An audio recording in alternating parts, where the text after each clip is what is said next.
To build a solid, sensible investment strategy for you, it's vital to determine your goals.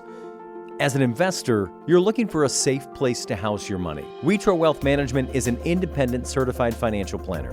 Because of this, they're not adherent to specific products pushed by a parent company. This means that through a client-advisor relationship built on trust and education, Witro Wealth Management will create an investment portfolio tailored to you. Their communication is transparent. You will know where your money and investments lie.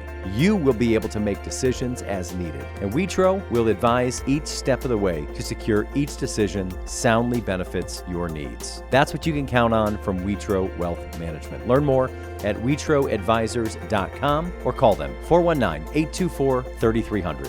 Affiliated with Capital Investment Advisory Services, LLC. Securities offered through Capital Investment Group, Inc. Member FINRA and SIPC. 100 East 6 Forks Road, Suite 200, Raleigh, North Carolina, 27609. 919-831-2370. This is my impersonation of Gretchen in the middle of recording a podcast.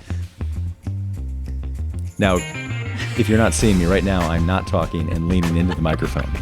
And then I sit back and be like, so. Wow, man, that is really something. Tell me more about this. That is so true. And it's like, can I get you to do the opposite this episode? So this is a crazy thought.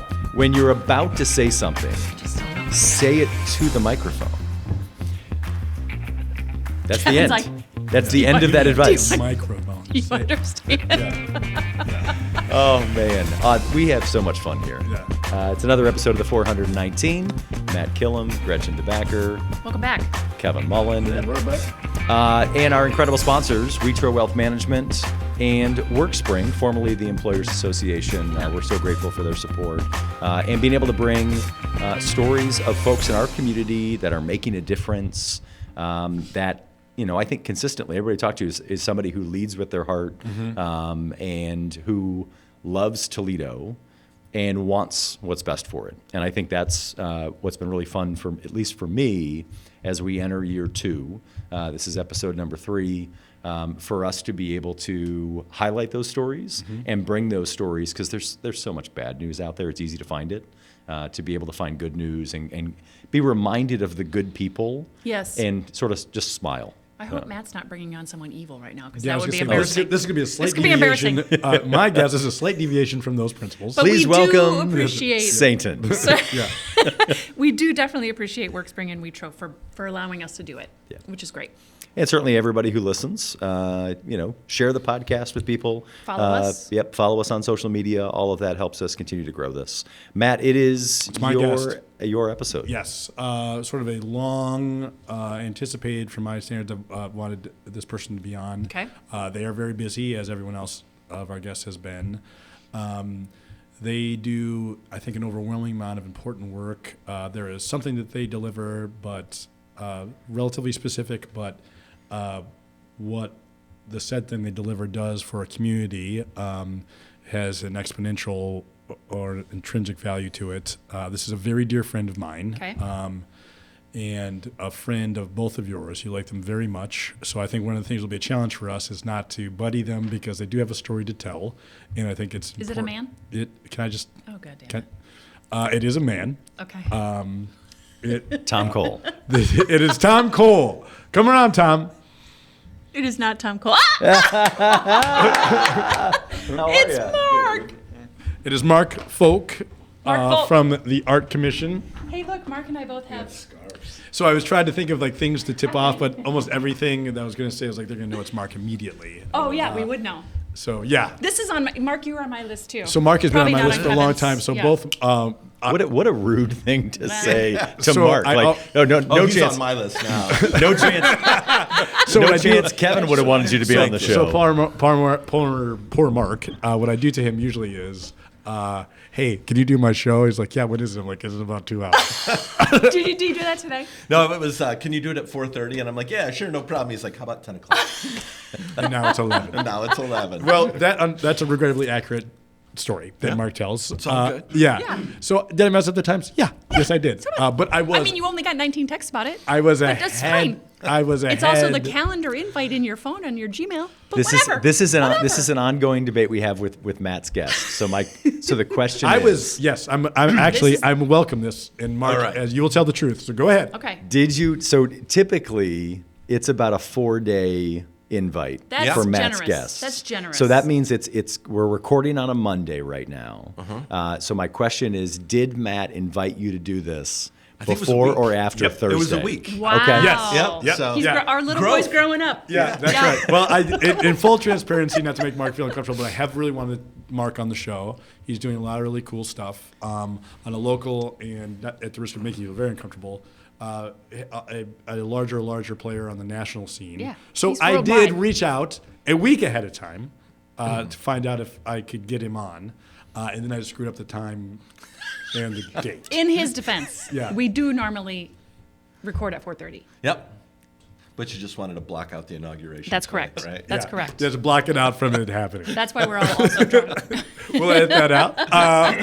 But it's that's exactly Well, right. it's so exciting to have you here. I'm excited. I'm happy to It be is here. exciting.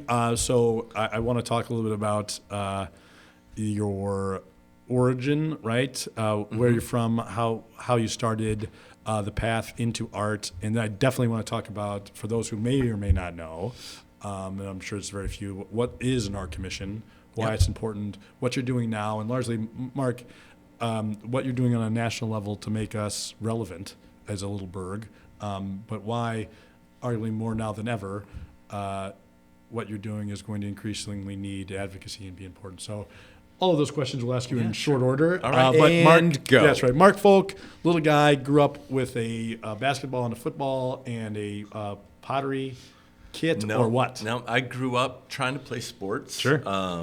Got a baseball to the face twice, broke my nose. Yeah, it looks Didn't great. really think it was my jam after that. And I was actually a skateboard kid. Sure. So I grew up in Oregon. I used to skateboard downtown all the time. We're talking Vision Streetwear time.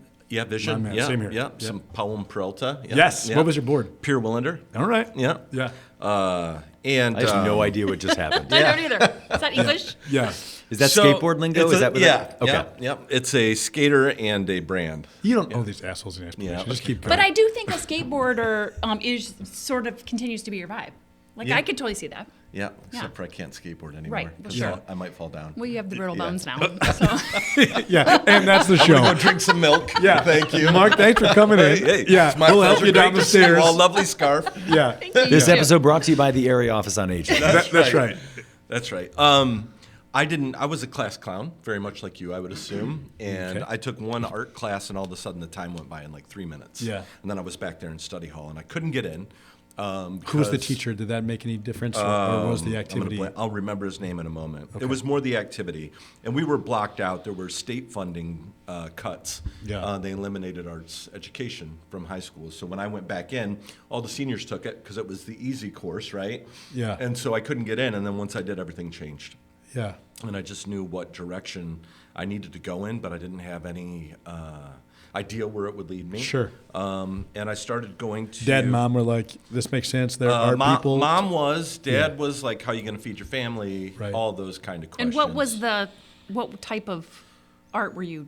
At that interested time, in? it was just anything. Anything. It was just that was the thing that like opened me up. I learned a different version of myself at that time. So it was a lot of like oil pastels or. Then I got to the University of Toledo and got in one sculpture class, and it was the 10-minute rule, 15-minute rule. When your professor's late, yes. then you Yeah. can leave. And all of a sudden, Tom Lingeman, who was my professor at the time, shows up I in know a Tom. little tiny red pickup truck filled with all these weird objects. And he comes running in, and he's like, "I'm sorry I'm late. It's garbage day on River Road." Oh my God. Yo, And my he God. had a pickup truck full of sculpture supplies from other people's trash. Oh my gosh. Right? And I'm like, this is crazy. Yeah. Yeah. and- I've never heard this story. Yeah. And it just clicked. It Yeah. just clicked. So I was art school a couple years in. I had just gone to Scotland on exchange to the Glasgow School of Art. Mark, how did you bring the school home? Were you then starting to create stuff in your basement, or what? I moved out my second semester of college, in my first class, I met Brian Wixie, a Wixie Bakery, and we became virtually inseparable for years. So Yeah. I immediately That's funny because Kevin's diet is Also inseparable from with Wixie's. Wixie, yeah. So Yeah. there's a lot of. I couldn't eat it for like 5 years afterwards because we were poor college kids, and that's all we had. they- So, yeah. I never knew there was an actual Wixie person. Oh yeah, 3 generations. Wow. They're Yeah. good people. Yeah, Brian, Sorry. Denise, and their I just father, rolled my- Dennis. Wow, cool. So they're all in the bakery every day. Yep. So it's it led to the path to the Arts Commission. I was City Paper was 2 issues old. They did an article on underground artists. And Patrick Dubray, he's partners with Robin Schultes. He's a local glass artist, sculptor. He had gotten a full ride to Bowling Green at the last minute. And the Arts Commission was like, well, who are we going to hire for Young Artists at Work? And they looked down at the floor, Condessa Croniger and Phil Hazard. And my picture was on the cover of the City Paper. No. So they said, what about this guy? And they called my parents' house at the time because it was summer. And they What year left a was this? voice message. It was 97 or 98. Okay. Then my dad had to call my bosses because I was putting roofs on houses in Waterville, his pager. Then he paged me back. I ended up calling the Arts Commission. This is an amazing '90s. Yeah, technology, right? Yeah. So Did you have It a was pager? very similar to how I got called for this. that's right. Yeah. That was a courier pigeon, wasn't it? Yeah, that's right. Right. But did you have a pager? No, my boss did. Okay, Yeah. And so we were in Waterville. Would it so be I great went if to you the just listened to payphone the- on lunch, Yeah. right? And The called payphone Love at it. lunch. Oh my I love God. that. Yeah, Yeah. sure. I'm like, how much does it pay? And they told me, I'm like, I'll take it. They're Yeah. like, that's not how this works. I don't know what you're saying, but yes is the answer.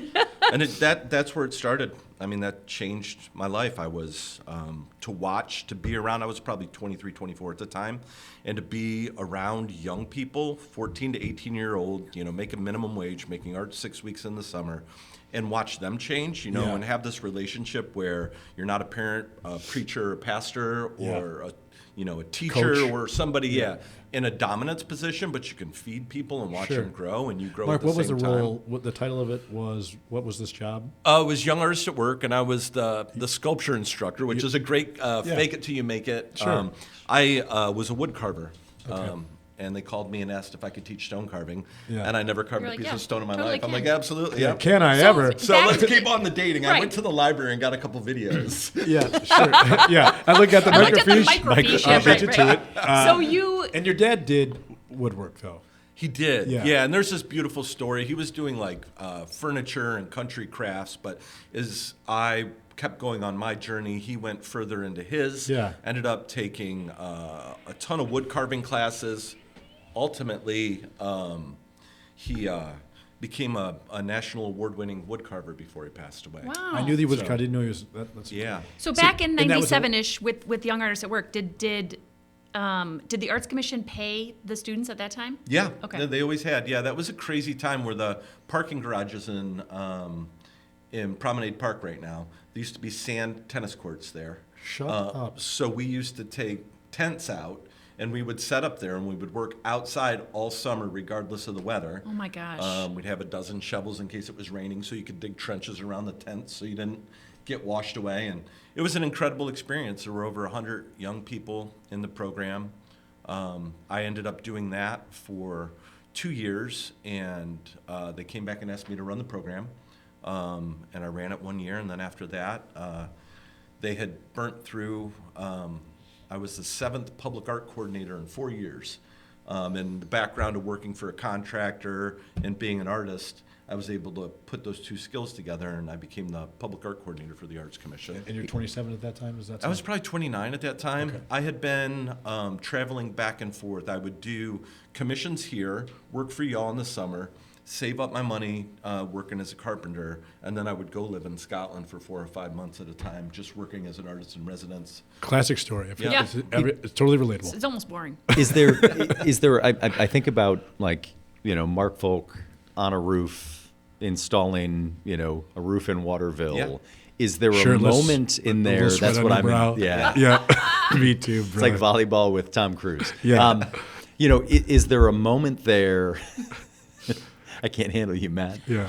Is there a moment in that space where you gave up on the dream, where you were like, this just isn't going to happen? No, that was how I got my studio money, right? So I would just work, and there were Wixie was in the sculpture program with me, another guy, Kevin Varicki. There were probably 5 of us up there, and we were all artists. So it was this, exchange of ideas and conversations. And then I would go to the studio. I mean, just make enough money so I could go do whatever I wanted to. Your parents are both wired this way. What is the creative / practical?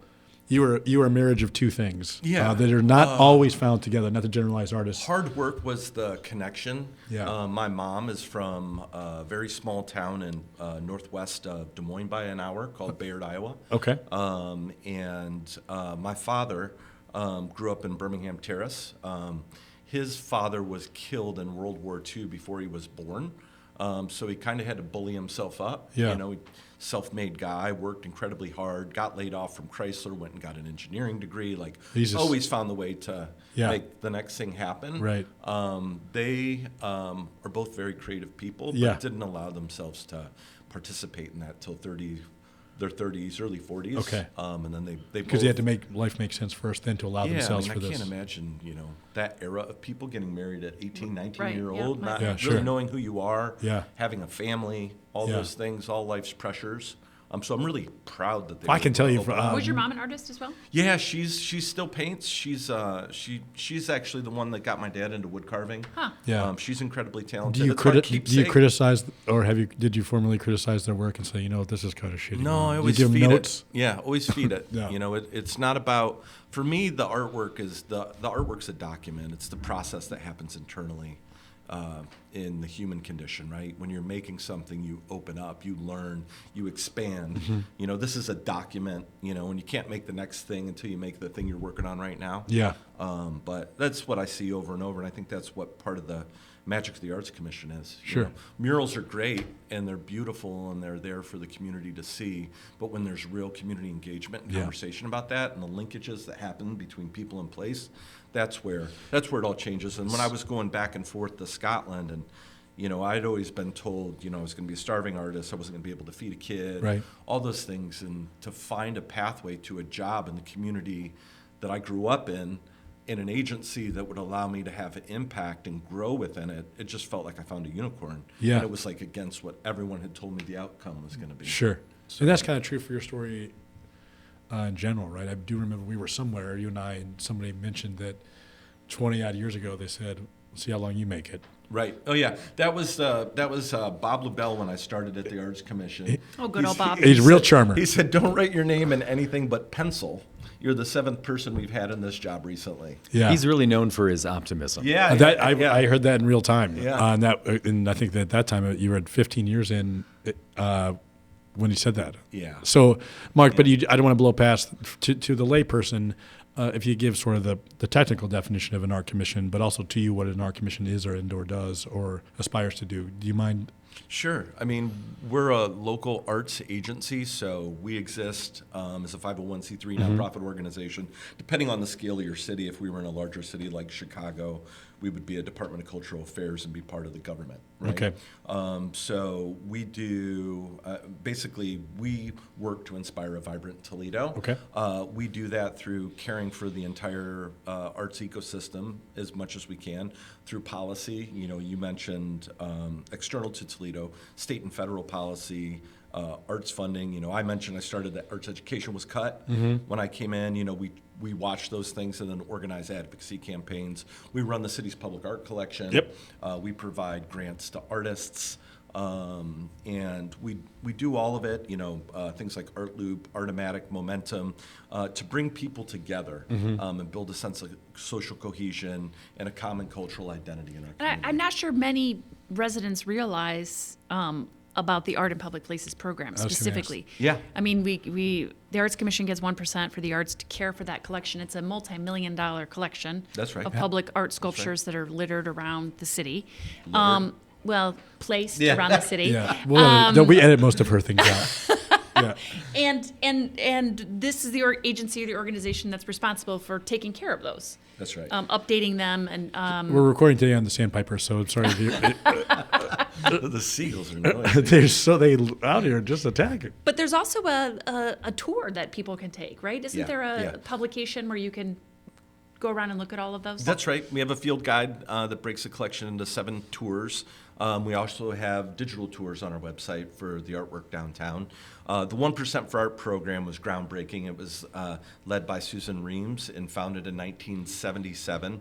Oldest in the state. It became the model for the state's public art program.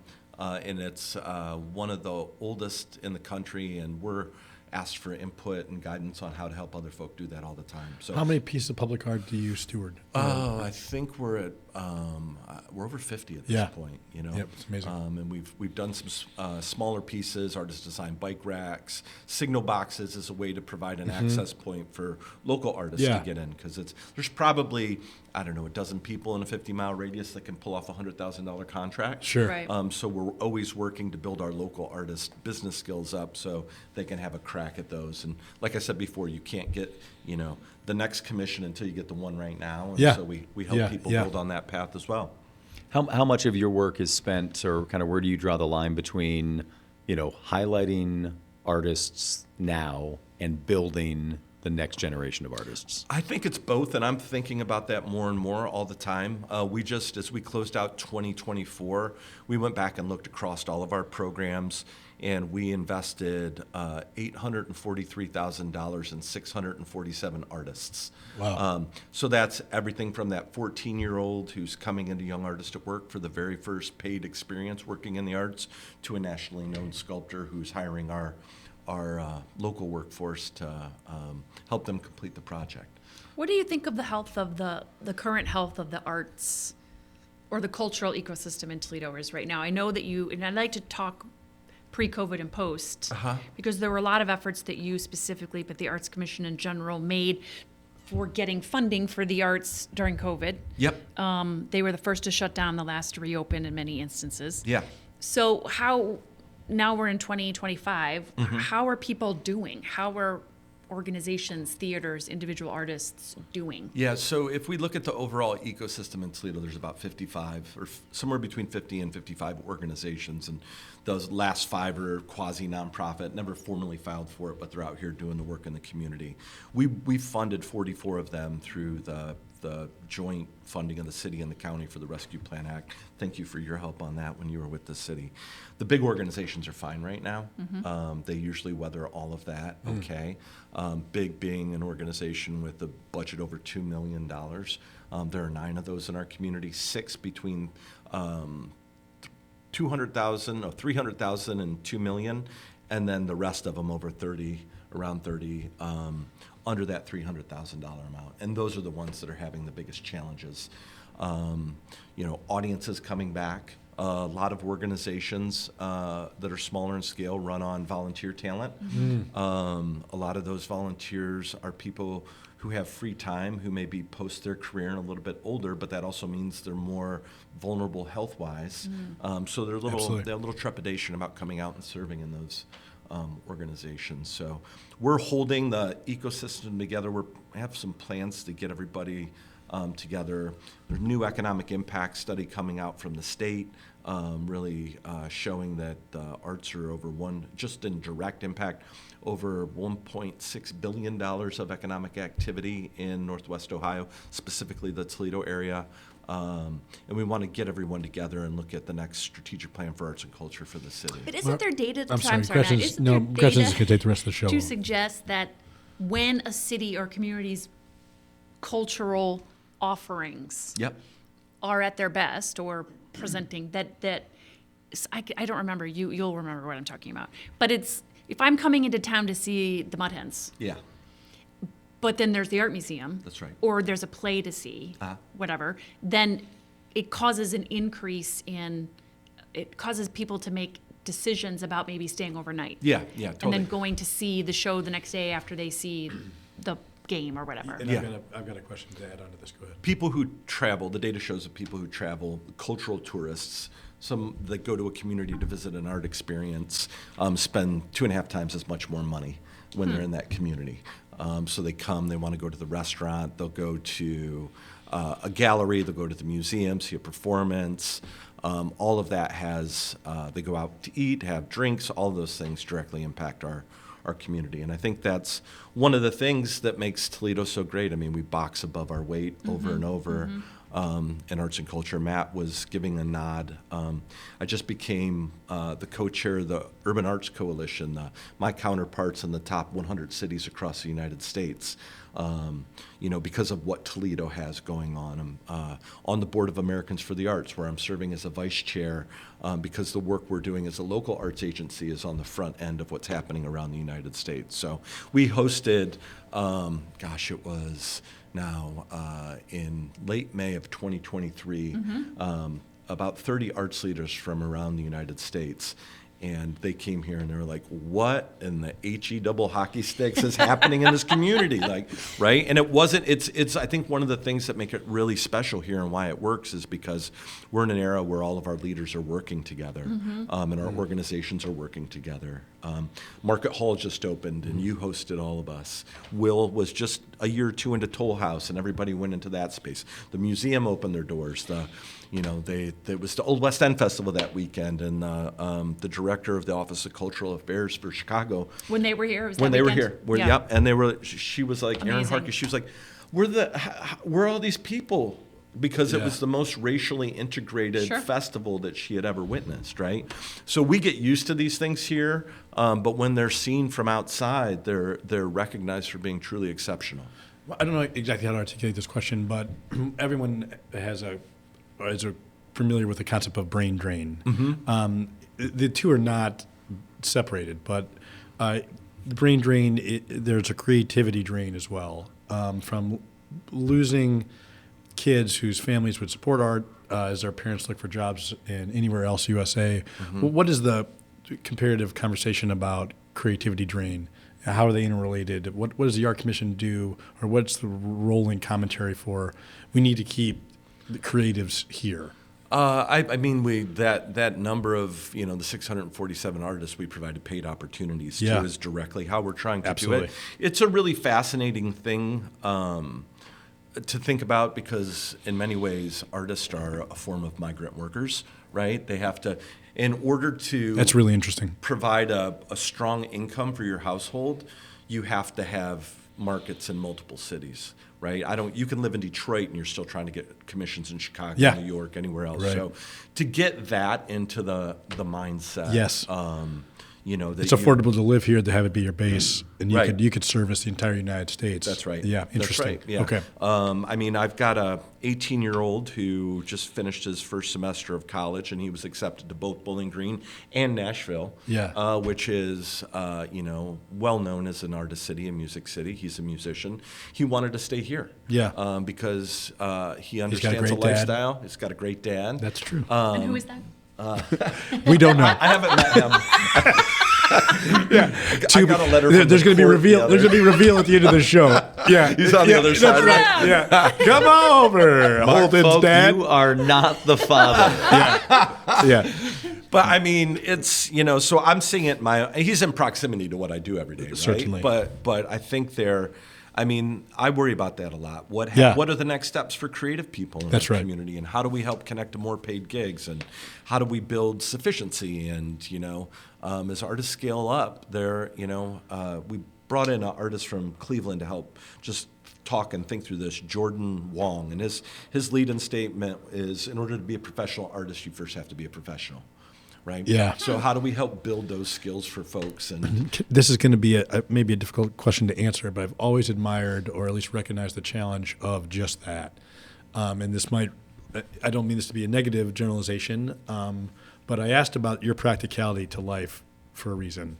There's a part of Marc Folk that knows that I have to do X to afford the studio to create. I still have to do the other thing. right. How do you navigate through the creative, artistic space, but also educate people or give them the tools to also be entrepreneurial or professionals, or know that there's a practicality here that has to be served also.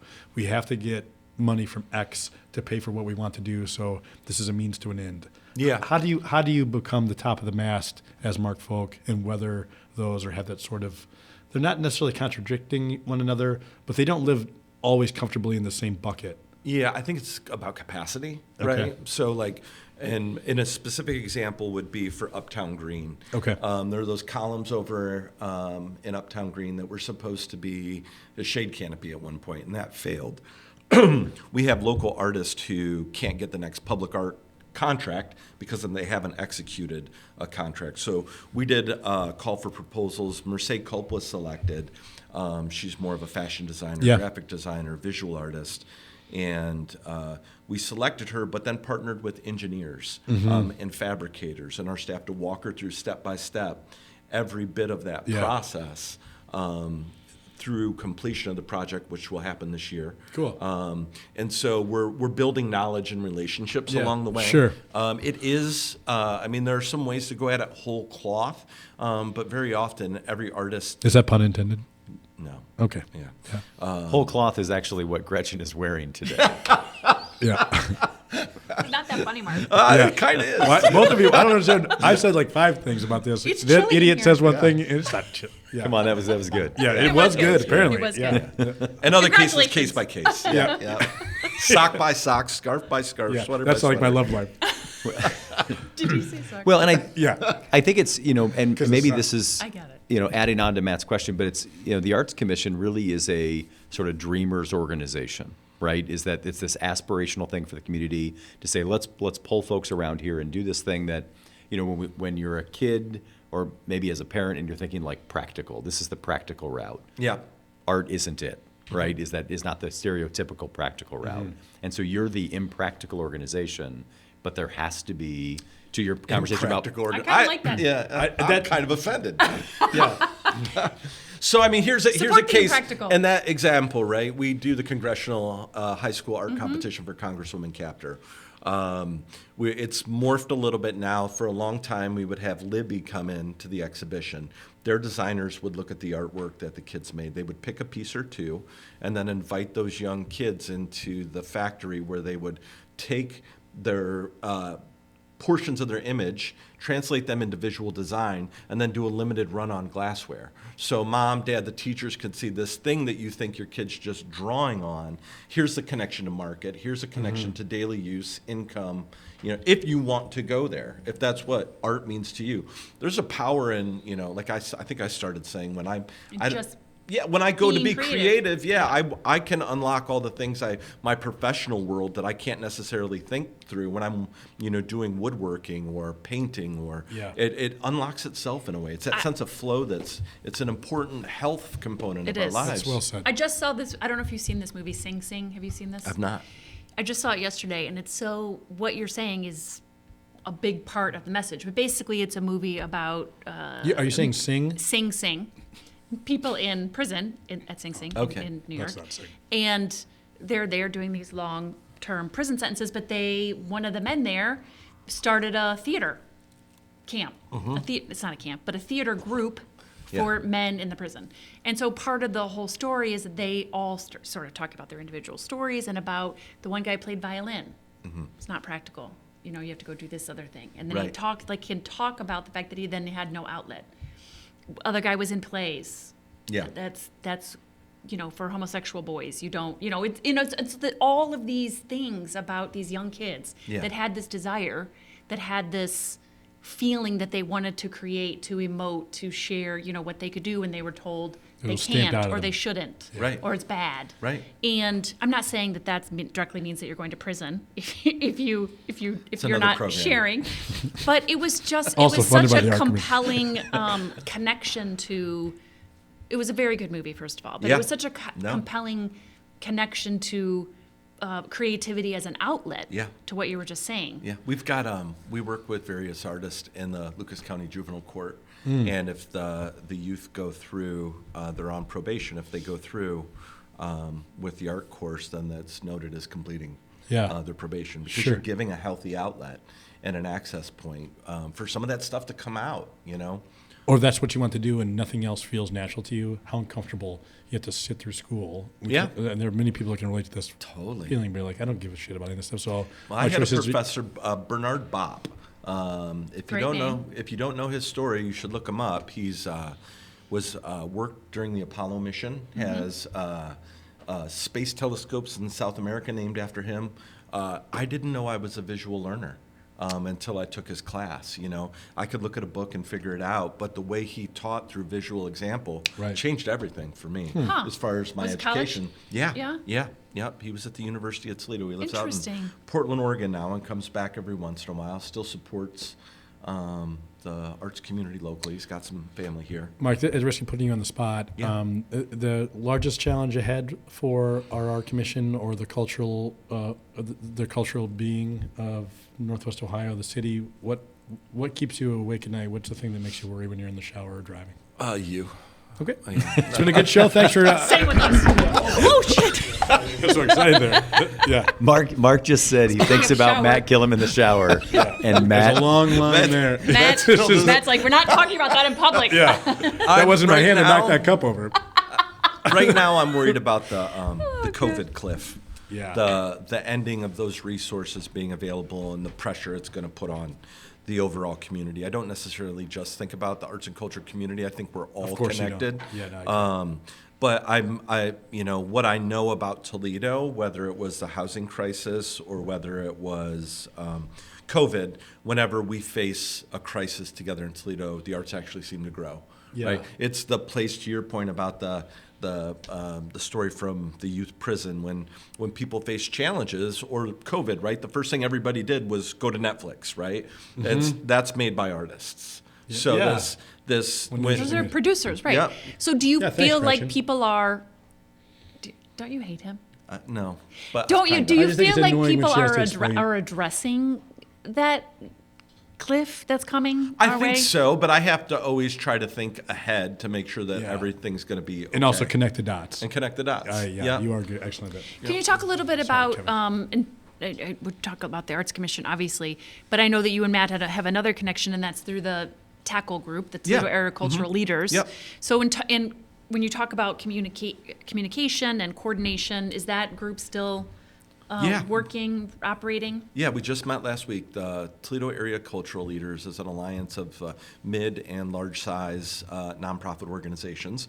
We just met with Kate Summerfield Oh, in her great. new job at the Community Foundation, and are looking to understand what the Community Foundation and the broader community's needs and goals are as we head into a strategic planning process that can also support smaller organizations and artists in our community.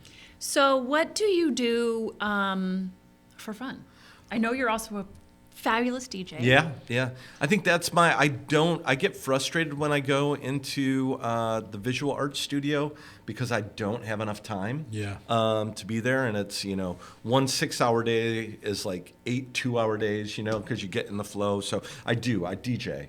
I DJ'd Showboo at the casino last night, which No was a way. blast. Yeah, we're doing a monthly there. Nathan Madamo and I, who I've been DJing with for over 20 years. That's so cool. Yeah, and it's you can make it because it's only 5 to 8 at night. Yeah, I could do it. That's I right. could totally do that. So, but for me, that's another way. I think about my job very much as like a DJ, being in a community, seeing what's going on in the room, and then trying to find the two things that you can blend together to get the response out of That's folks. Right? That's clever, yeah. It's so for me. It's I also don't have to talk when I'm doing it, right? And being a leader, being out front. Yeah. You always have to be ready for that. So I get to go a little bit into that Escape a flow, that Yeah. stream of conscious, and watch who's reacting where in the room, and try to get them all raised up at the same time. And So I'm curious how much of your set is your set list Yeah. as a DJ is established before you go,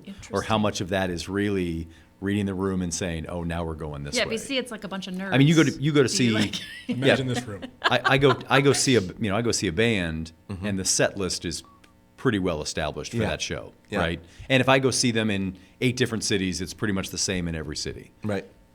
Yeah, I do it based upon the room, and I have a couple different setups. One's all vinyl. I probably have just down the road here about 5,000-6,000 records in the basement of the old WGTE building on Huron Street. I still buy records. I mix them. You're a little more fixed that way. And then when I go digital, I'll have 10,000 tracks on a thumb drive. But Wow. when I play, I'm playing in the moment, in the room. If you want somebody, I'm not a top 40 guy. That's not, there are plenty of people who do that. And this has to be enjoyable for me. And when you give me that, I give you more back. What is your kind of favorite genre style? I mean, you said it's not top 40. Yeah, I'm good music. That's my favorite. I like that too. It's funk, soul, hip hop, reggae, house, a lot of world music. I think it's through places like Bandcamp, which is a great platform for connecting with artists. You can really travel the world. If I don't have a lot of time, I can go out and explore new music, and I feel like I'm broadening my horizons. And then I bring what really has an impact on me back, and then try to share it with the dance floor. Who are a few artists that you're a huge fan of that you think that we or maybe our listeners have probably never heard of that we need to go check out? I'm terrible at this question. This is going to be great. I really am. I mean, I'm more labels. We do the Daptone label. Sharon Jones. They've got some new Penrose, which is really amazing, like lowrider soul. It's really beautiful stuff. The Altons are on that label. Locally, there's a great label out of Detroit called Rocksteady Disco that's put together by my friend Peter Croce.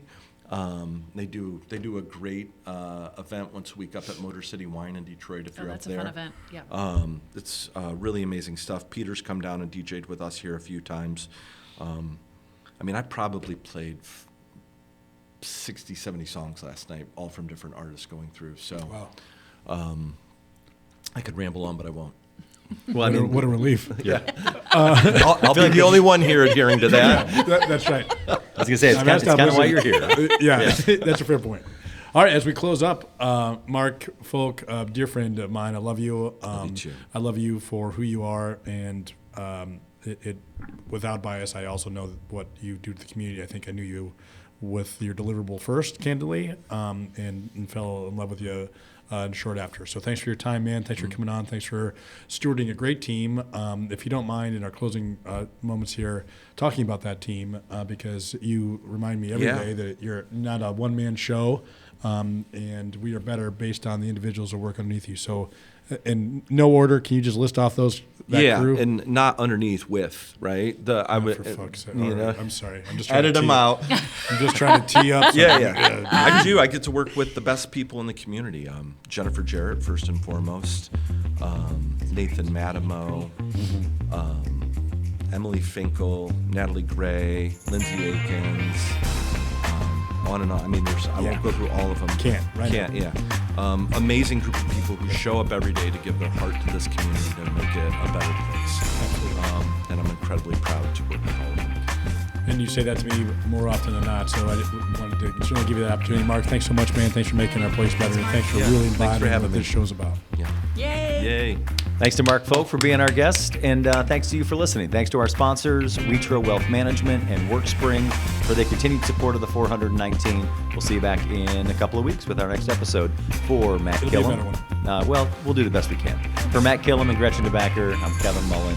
Thanks for listening.